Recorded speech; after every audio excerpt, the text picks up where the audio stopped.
Bonjour! Hein? Je suis de retour après d'intenses travaux à la maison suite à un dégât d'eau survenu dans mon studio, entre autres pièces. Là. On a eu bien des problèmes. Aujourd'hui, on va parfaire notre vocabulaire de dojo.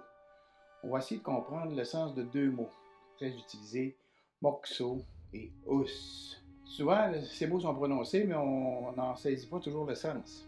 Commençons par mokuso, qui est prononcé très très tôt dans la pratique. En fait, on le fait à la cérémonie d'ouverture.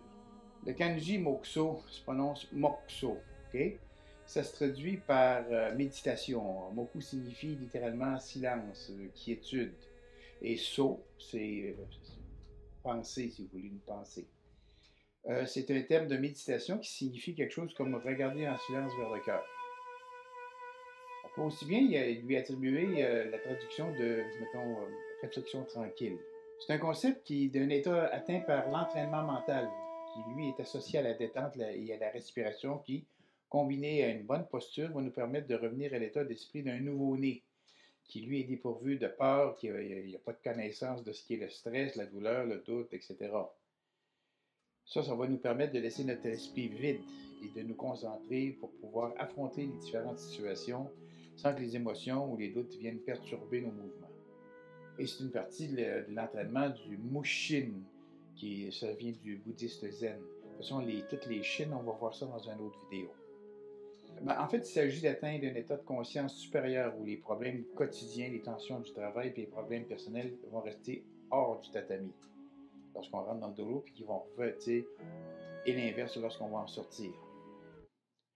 Le cours, ça doit démarrer par le mokuso en position agenouillée, mais pour approcher pour en avoir tout le bienfait, la méditation puis la maîtrise, il existe une règle très simple qui se pratique par la respiration, une respiration abdominale.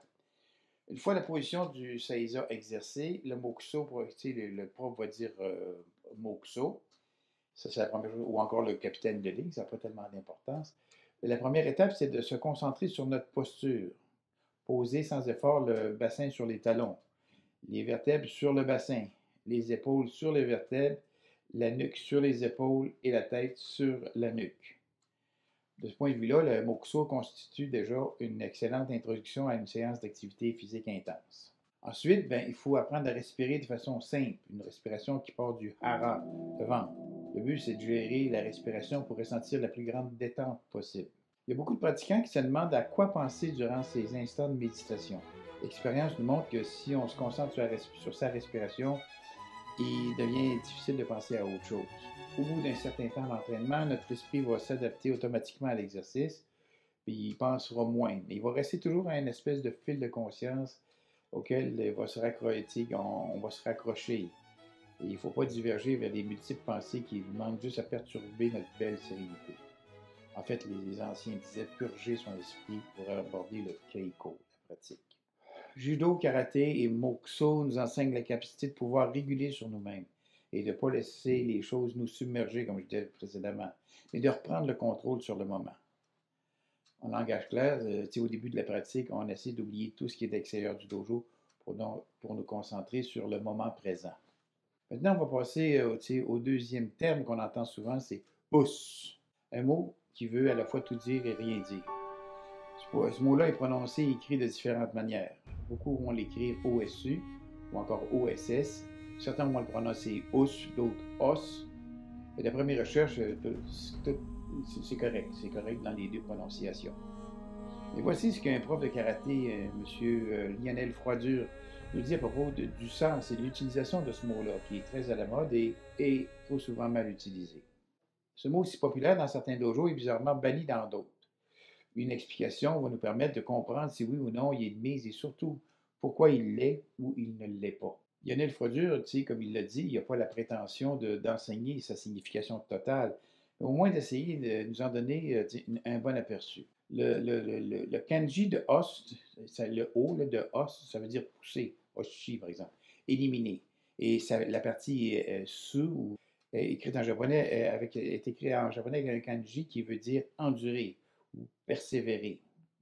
Quand on réunit ces deux kanji-là, ça symbolise l'aptitude à supprimer ses propres émotions et endurer un entraînement dur, un entraînement pénible, ce qu'on appelle en fait shugyo. Mais il faut savoir qu'il est aussi utilisé par les athlètes dans des sports qui sont considérés comme virils, même un peu plus macho, comme le rugby, la boxe ou le football. C'est très utilisé par les athlètes mâles japonais. Parce que Osu peut être aussi écrit avec un caractère différent qui veut dire mâle. C'est peut-être une des raisons pour lesquelles les femmes japonaises ont du mal à dire us. Donc, dans beaucoup de dojos au Japon, il est permis et recommandé de ne pas utiliser us, mais plutôt d'utiliser oui ou non en répondant à son sensei ou à un collègue.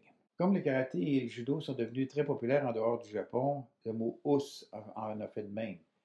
Mais la partie culturelle de ce mot-là, très macho, n'a pas été vraiment propagée. C'est pour ça que de nombreuses pratiquantes occidentales l'utilisent et font quelquefois sourciller les vieux maîtres japonais. Il faut savoir finalement qu'il est aussi utilisé depuis quelques décennies dans le monde des mafieux, les fameux yakuza, la racaille japonaise. Fait que le mot inspire une espèce de connotation très péjorative dans le milieu. Évidemment, il y a plusieurs versions sur l'origine. En regardant un petit peu l'histoire, l'origine de ce mot n'est pas précisée.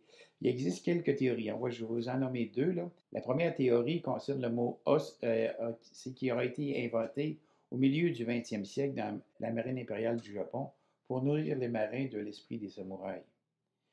En parenthèse, on connaît les liens étroits qui entretenaient le colloqueur avec la marine impériale. Ça se serait produit comme ça. Les Japonais, pour dire bonjour, disent Ohayou gozaimasu. Et comme les marins doivent faire les choses bien, puis surtout rapidement, il aurait fait une espèce de raccourci avec le O de Ohio et Su de Mas. Ça fait constituant au final Osu, même si les salutations dans l'après-midi ou en soirée sont différentes. Le mot os s'est propagé pour répondre à tout type de questions et en formatant la réponse type du marin. Une autre théorie qu'il faut la peine de se pencher, c'est que le mot aurait été inventé dans le clan des samouraïs de Saga. Ça, c'est un clan qui est dans l'île de Kyushu, l'île du Sud. Le célèbre auteur de l'Agakure Yamamoto Tsutomu est né justement dans le clan Saga et le code Bushido était omniprésent.